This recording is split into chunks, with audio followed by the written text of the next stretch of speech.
All right, welcome back to another session of Ask Us Anything. Amy's got the questions, I've got the answers, and here we go. What can people do for acne scarring? So for people who had acne as a kid and now they have those deep scars on their face, those deeper pock marks, typically mainly in this area, or changes in pigmentation, there are a couple of things that we can do to help. So usually I would recommend starting with some sessions of microneedling to help develop the collagen and elastin and help get down into the scars. And then if they are hyperpigmented, a lot of times using skincare that has some brighteners in it can be really helpful. And then finally, we'll also sometimes do chemical peels to help with that as well, because it's really about lifting out that pigment that's deep into the layers of the skin, as well as increasing that collagen and elastin production around them. Can you do these things if you have dark skin tones? Yes, you can definitely still do it even on dark skin tones. It does require sometimes a gentler touch and being a little bit more conservative and having a few more sessions, but not going quite as deep at each session. But definitely there are options for people with darker skin tones. Does microneedling help with skin tightening? So in the short term, meaning the 24 to 36 hour term, it definitely helps. And the first time I had it done, I really thought that like all of my neck issues were solved for forever. Unfortunately, that first 24 hours of swelling does not last. Or fortunately, if you don't like the swelling, it doesn't last. However, in the longer term, the development of collagen and elastin makes your skin feel and look a little bit tighter over time so that you do get fewer of those fine lines and wrinkles forming.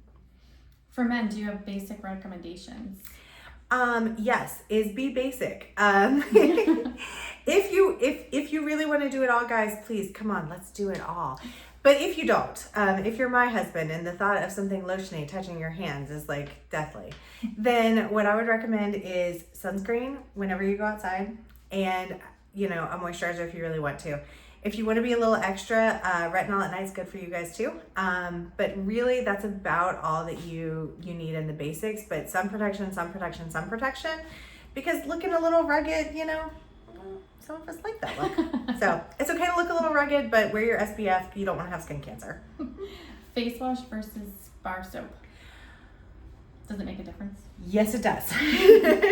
Bar soap is not meant for your face. It should say everything but the face on it. Unfortunately, I don't think it does, but you should use a specific facial cleanser, particularly if you're acne prone, and particularly if you have sensitive skin.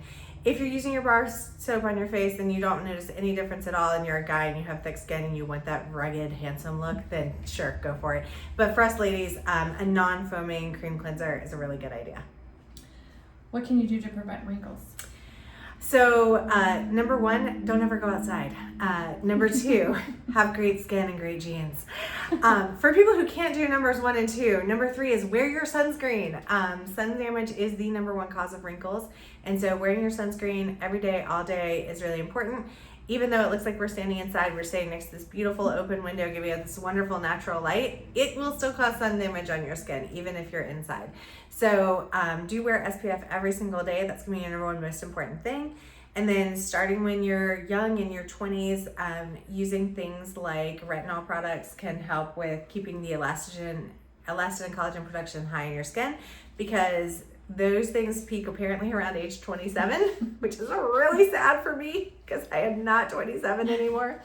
But using the retinols to help keep the collagen and elastin production high is a really good idea. And then as you start to notice that sometimes when you make a face, your face sticks that way, like your mom warned you about, then maybe it's time to come have a little chat about some Botox. And that's another great way.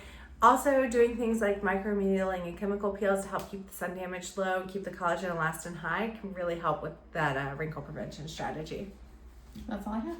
All right. Well, thank you for all your questions. Feel free to send us any that you still have at advancedgynwellness@gmail.com. Thanks. Bye.